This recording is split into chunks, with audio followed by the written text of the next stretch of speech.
abundance of energy, more than any country. We have, just in Alaska alone, ANWR has been reopened now. ANWR is probably the largest find anywhere in the world. They say it's large. When you consider what Mr. Carney just said, that Canada is not for sale, does this make the discussion a little more difficult to start on? No, not at all. If I may, as you know from real estate, there are some places that are never for sale. That's true. We're sitting in one right now, Buckingham Palace that you visited as well. That's true. We have millions of gallons of water pouring down from the north with the snow caps in Canada and all pouring down. And they have essentially a very large. One of Canada's most valued natural resources. Big news shaking North America, former U.S. President Donald Trump has demanded access to over 20% of Canada's freshwater resources, focusing on the Great Lakes and British Columbia. But Canadian Prime Minister Mark Carney stands firm, rejecting these bold demands in a move that could threaten a $61 billion trade relationship between the two countries. Today, we unpack what led to this historic clash, how Carney responded, and what the future holds. Why Canada's water matters. Canada contains roughly 9% of the world's fresh water, with the Great Lakes alone holding over 21% of the world's fresh surface water. Meanwhile, the U.S. faces severe droughts impacting nearly 40% of its land area, driving urgent calls primarily from Trump's administration to access Canada's water reserves. Trump's comments that Canada holds a very large faucet have stirred controversy across political and environmental arenas. We have millions of gallons of water pouring down from the north with the snow caps in Canada and all pouring down. And they have essentially a very large. Trump's demands and annexation talk. Trump didn't just stop at requesting water access. He reportedly suggested Canada could become the 51st U.S. state if it refused to cooperate with U.S. demands. These remarks shocked Ottawa, igniting nationalist sentiments. Alongside those claims, Trump's administration maintained tariffs on Canadian imports worth billions, adding fuel to this geopolitical fire. Carney's rejection and Canada's position.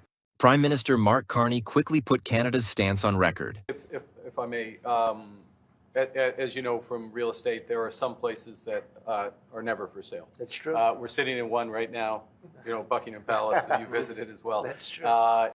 Canada is not for sale, never ever. Supported by Indigenous leaders and over 85 advocacy groups. And having met with the owners of Canada over the course of the campaign last several months, it's not for sale, won't be for sale ever. But the opportunity is in the partnership. And Carney's position emphasized sovereignty, environmental protection, and the sacred nature of water. This unified front sent a powerful message of resistance to Trump's demands, economic and diplomatic fallout. This standoff risks disrupting a $61 billion trade relationship, with Canada hinting at retaliatory tariffs covering $200 billion in U.S. goods if pressures escalate. Economists warn that an extended trade war could harm both economies.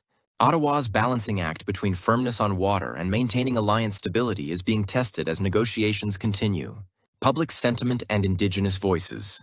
I think, not to be mad at Americans, nor we are mad at Canadians. I think it's more of a politic type thing. It's not personal. I think, it'll work itself out, and we want you guys visiting over here and spending your money as we go over there and spend our. It's not the best thing for our country or even for Canada. Just a big mess. It's probably going to hurt us economically a bit. I hope not, because we do have such a close relationship with Southern Ontario and such, so hopefully they'll still come across and we'll still go up there. Public opinion in Canada strongly supports Carney's water defense, with social media campaigns rallying millions. Indigenous communities emphasize water protections as non-negotiable. President Trump will sit down with Canadian Prime Minister Mark Carney at the White House later today to talk tariffs, trade, and the U.S.-Canadian relationship. Joining us right now on what to. So seriously, I don't see many big problems with USMCA, which is causing, people to be so. Citing cultural and environmental importance. This groundswell of support reinforces Canada's unyielding position on water sovereignty. What's ahead? Future risks. As climate change and resource scarcity escalate globally, this Canada-U.S. standoff could be a blueprint for future disputes. International organizations may need to intervene, while domestic political pressures build. The outcome here will resonate far beyond water impacting trade, diplomacy, and environmental policy. Water is life. And this battle over Canada's water sovereignty isn't just politics, it's about national security, environmental protection, and survival for millions.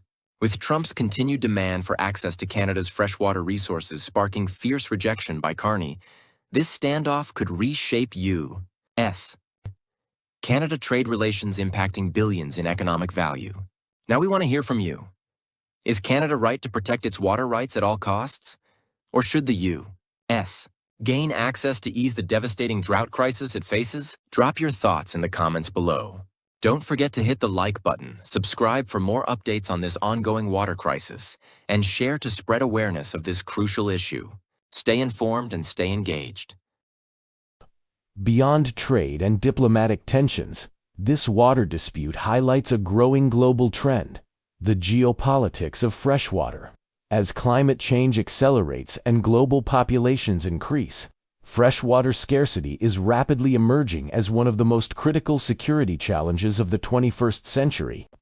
According to experts, over 2 billion people currently live in countries facing water shortages, and the situation is worsening each year. Control over freshwater resources is no longer just a domestic issue, it's a matter of international power struggles. Water, once considered a free and abundant resource, is now being viewed through a new lens, a strategic asset that can shape global politics. Nations that control vast freshwater reserves, like Canada, are in a unique position to influence not only their own future, but also the future of neighboring countries.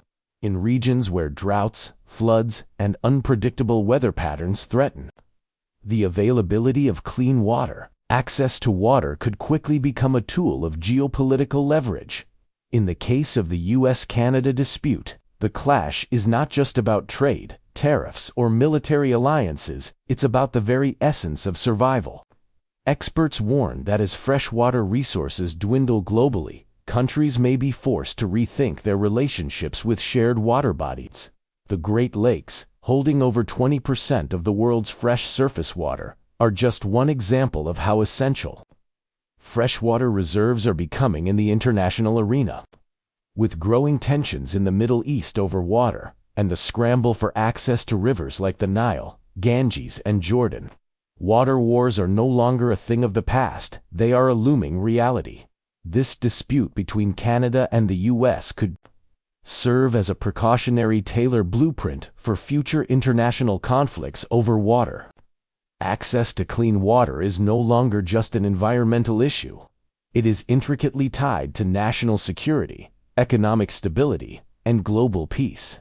The way countries like the US and Canada manage their freshwater relations today could set precedents for how international water sharing agreements are handled in the years to come. Protecting water today is not just about safeguarding national borders. It is about ensuring global stability and peace for future generations.